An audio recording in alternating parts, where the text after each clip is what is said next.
Bonjour à tous, j'espère que nous allons bien. Nous nous retrouvons encore sur notre page YouTube. Alors, comme je nous ai promis, nous allons parler maintenant de l'OQTF, de l'obligation de quitter les territoires français. C'est une décision qui est prise par le préfet. Ces décisions peuvent être signées par le sous-préfet sur délégation. Alors là, du coup, ce sont de précisions un peu. Alors, je me représente, je suis Émile Albini, juriste en droit des étrangers. J'ai un diplôme, je suis détenteur d'un diplôme à l'Université de Franche-Comté et étudiant en master à l'Université d'Orléans. Et nous allons vous expliquer certaines questions en rapport avec le droit des étrangers. Alors, comme je disais, nous allons parler aujourd'hui de l'OQTF, de l'obligation de quitter les territoires français. C'est quoi l'OQTF? Du coup, lorsque vous demandez faites une demande de titre de séjour, le préfet peut vous accorder le titre de séjour, soit il peut vous le refuser, la délivrance du titre de séjour. Alors, le préfet va assortir sa décision d'inobligation de quitter les territoires français avec reconduction à la frontière, ça dépend, soit avec renvoi dans votre pays au fait d'origine. Alors, ne vous en faites pas, lorsque vous avez ces décisions, parce que vous devez faire, la première intuition, c'est de savoir les recours, qu'il existe deux recours. Il existe deux recours, c'est-à-dire pour attaquer ces décisions. Et pour attaquer l'OQTF, vous avez deux possibilités. Soit vous attaquez l'OQTF devant la même autorité qui a pris la décision, soit devant le juge. En droit administratif, il est conseillé de faire la demande, de commencer par une demande préalable au niveau de l'administration, c'est-à-dire au niveau du préfet. Vous dites au préfet, voilà, vous avez pris à mon encontre une décision, une OQTF, et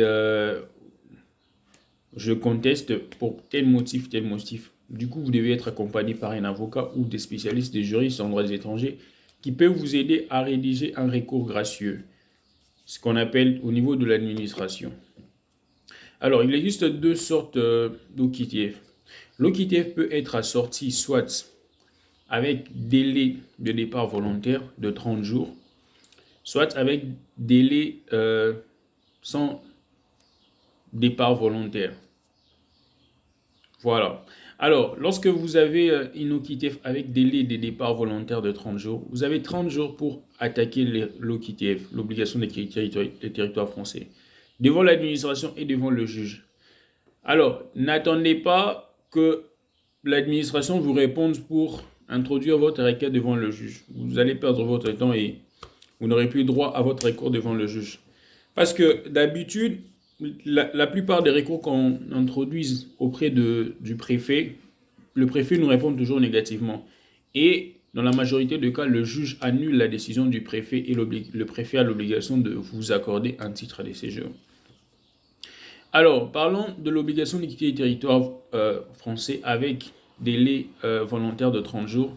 Du coup, vous avez 30 jours pour faire un recours gracieux et d'un autre côté un recours contentieux, c'est-à-dire devant le juge. Et c'est dans certains cas précisé dans le Code des étrangers, du séjour et du droit d'asile, notamment dans l'article 500. Je vous donnerai l'article 511 du code précité. C'est dans certains cas. Et dans d'autres cas, c'est le délai de 15 jours.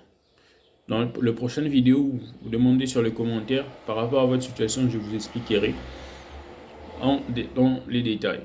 Alors, parlons maintenant du recours, c'est de 30 jours. Vous devez introduire, consulter un juriste en droit des étrangers, soit un avocat, qui vous aidera à faire ces deux recours au même moment et vous attaquerez la décision prise à votre encontre.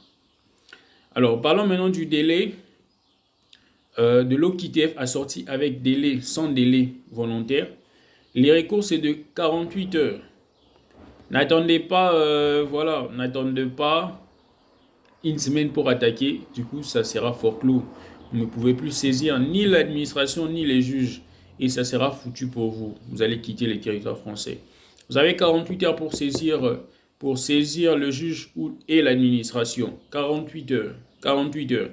Et en plus, je précise, pour le délai volontaire de 30 jours dont je vous parlais, le délai volontaire de 30 jours peut être interrompu, soit si vous faites une demande, ce qu'on appelle une demande d'aide juridictionnelle, c'est-à-dire vous n'avez pas d'argent pour pouvoir payer des honoraires à un avocat, ben, le bureau d'aide juridictionnelle se trouve dans des juridictions d'instance, peut vous aider à pouvoir chercher un avocat qui va introduire pour vous ces demandes à titre gratuit. Et les temps de ces demandes-là, ça suspend le délai de recours, c'est-à-dire de 30 jours, et jusqu'à ce que vous aurez votre avocat et qui vous permettra d'effectuer les recours. Mais également, genre dans les 48 heures, vous avez 48 heures. Et dans les 30 jours, je m'aimerais préciser, dans les 30 jours, les samedis et les dimanches ne comptent pas. Mais également, et le jour férié ne compte pas. Ben voilà, exemple, les 30 jours va se terminer le dimanche. Ça ne sera pas le dimanche, vous voyez? Ben, ça sera le lundi, vous pouvez introduire le lundi. Mais c'est différent pour les 48 heures. Lorsque vous avez une OQTF sans délai de départ volontaire, vous avez 48 heures pour faire votre recours. Même si les 48 heures va expirer un dimanche, les dimanches, vous devez introduire votre recours. Sinon, si vous attendez le lundi, c'est mort. Vous ne pouvez plus introduire votre recours et vous n'avez plus droit à un recours et vous pouvez être reconduit à la frontière et renvoyé dans votre pays d'origine.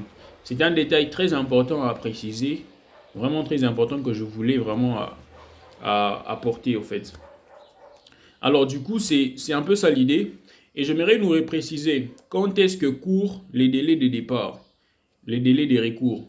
Lorsque on vous notifie la décision de l'OQTF, on peut vous notifier par voie postale, soit au niveau par l'administration.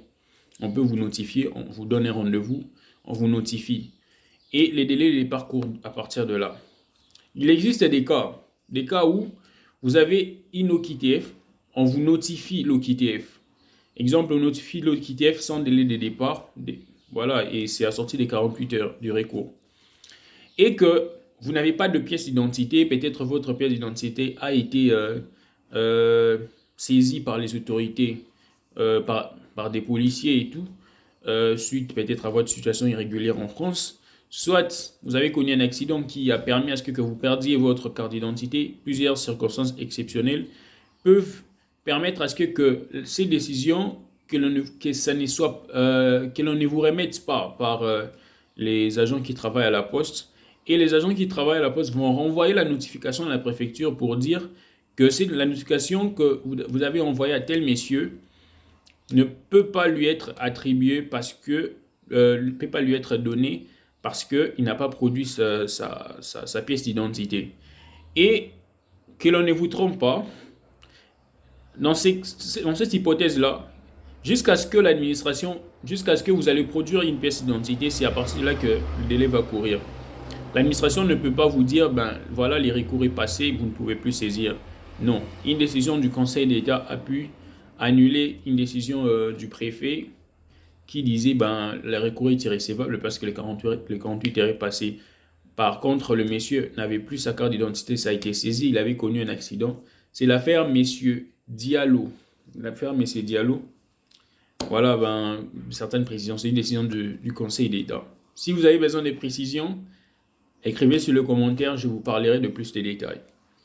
Alors, je ne sais pas, du coup, c'est un peu ça l'OQTF.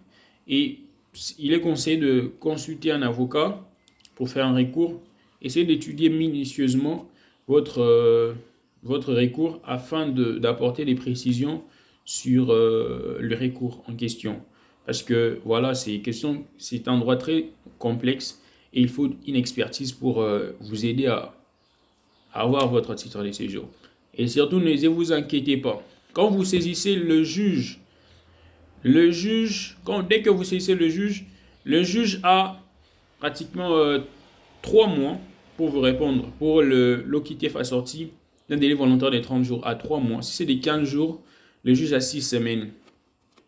Et si c'est des 48 heures, ben, je pense, le juge a la précision, ben, je pense j'aurai une précision là-dessus. Mais si c'est des 48 heures, le juge aura un délai pas assez long pour pouvoir vous notifier la décision. Voilà. Mais s'il s'avérait peut-être que votre OQTF est assorti d'un délai volontaire de 30 jours et que vous êtes arrêté, vous êtes maintenu par les autorités françaises, votre délai de recours, voilà, votre délai de recours sera plus de 30 jours, ça sera des 48 heures pour saisir le juge. Là, c'est un peu des spécificités en droit des étrangers que l'on doit expliquer en plus de détails dans de prochaines vidéos. Suite à vos questions, ben voilà, on pourra répondre. Et si vous sollicitez certaines vidéos et tout, certains lives et tout, on pourra faire afin d'expliciter et aborder chaque situation de personne. Ben voilà, n'hésitez pas de me poser toutes les questions y afférentes sur le commentaire et en précisant que les délais des recours suspendent l'OQTF, c'est-à-dire on ne peut pas vous renvoyer dans votre pays tant que vous avez saisi le juge. Et si le juge rend sa décision, que voilà, il confirme la décision du préfet, ben là, vous pouvez être renvoyé. Même si vous saisissez la cour d'appel et même si vous saisissez le Conseil d'État, vous pouvez être renvoyé à tout moment. Mais toutefois, il y a des moyens qui vous permettra de pouvoir être maintenu sur le territoire français. Ben là, du coup, il faut consulter un spécialiste en droits étrangers, un juriste en droits étrangers, qui vous donnera des conseils vous permettant d'être bénéficiaire d'une carte de séjour. Je vous remercie et à la prochaine. Merci.